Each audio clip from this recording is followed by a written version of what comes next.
Leksimizi davamlaştırmaya hürmetli vatandaş. Endiki mavzumunda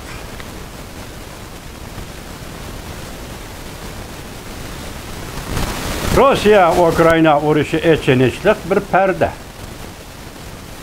Ukrayna askeri qismlari taslim bo'lishni rad qilganda kollektiv qirg'in qilindi. Mavzuli xabar 2-ayning 24-kuni Vanmet orbitida e'lon qilindi. Xabar bunday boshlanadi.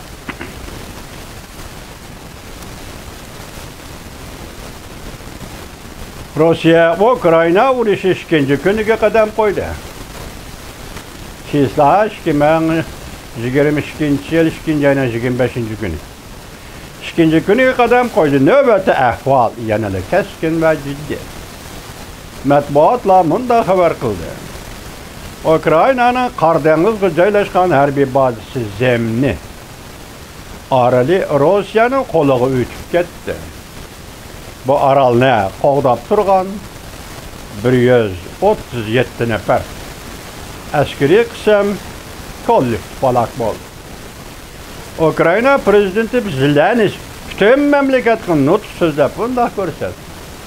Hozirgacha 137 nafar askerimiz halok bo'ldi. Yana boshqa 316 nafar askerimiz jardar bo'ldi. Bo'libmi Zemni orolini qo'g'dab turgan askeriy qismlarimiz taslim bo'lishni rad qilganda kollektiv qirg'in qiladi. Yana bir xabar, tez xabar. Ukrayna prezidenti qonunga imzo qo'ydi.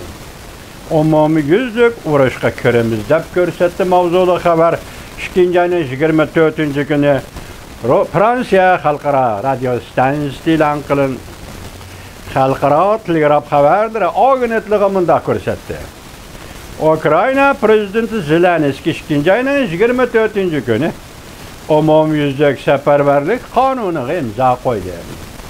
Prezident orbitida e'lon qilingan hujjatda bunday ko'rsatildi. Rossiya Federatsiyasining Ukraynaga harbiy harakat qo'llanish jihatda davlat mudofaasini kafolatga ega qilib, Ukrayna qismlarini va boshqa harbiy qurilmalarni qo'g'dash, kurashlarga umumiy safarbarlik va tayyorlik qilishga Ukrayna davlat mudofaa ishlarining taklifi bo'yicha va Ukrayna asosiy qonuniga asoslanib prezident Zelenskiy umumiy safarbarlikka o'tganligini e'lon qildi. Prezident Zelenskiy tuvandagi joylar, viloyat shaharlarda safarbarlik xizmati elib berish to'g'risida ko'rsatma berdi.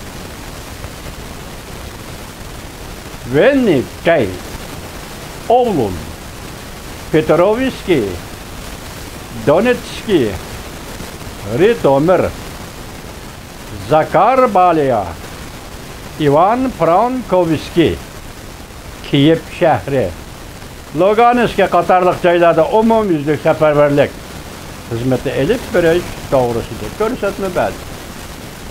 Bu hujjat yana bundoq belgilama ko'rsatildi. Yangidan askar qabul qilish, zapas qo'shin va kerakli mashina qatnash qurollarini tayyorlash, Ukrayna armiyasi davlat qo'g'danish qismlarini Ukrayna bexatarlik ministerligi ehtiyojli odamlar va moddiy buyumlar bilan ta'minlash. Hujjatga bundoq yozildi. Rayonlarda davlat ma'muriy organlari mas'ullari, rayonlarda noya tibbiy davolash komitetlari qurib harakat qilish lozim. Ukrayna ichki ishlar vazirati bundoq ko'rsatdi. Ukrayna Kiyev shahrida 10 ming avtomatik qurol shahar xalqiga, ya'ni Kiyev shahar xalqiga tarqatdi.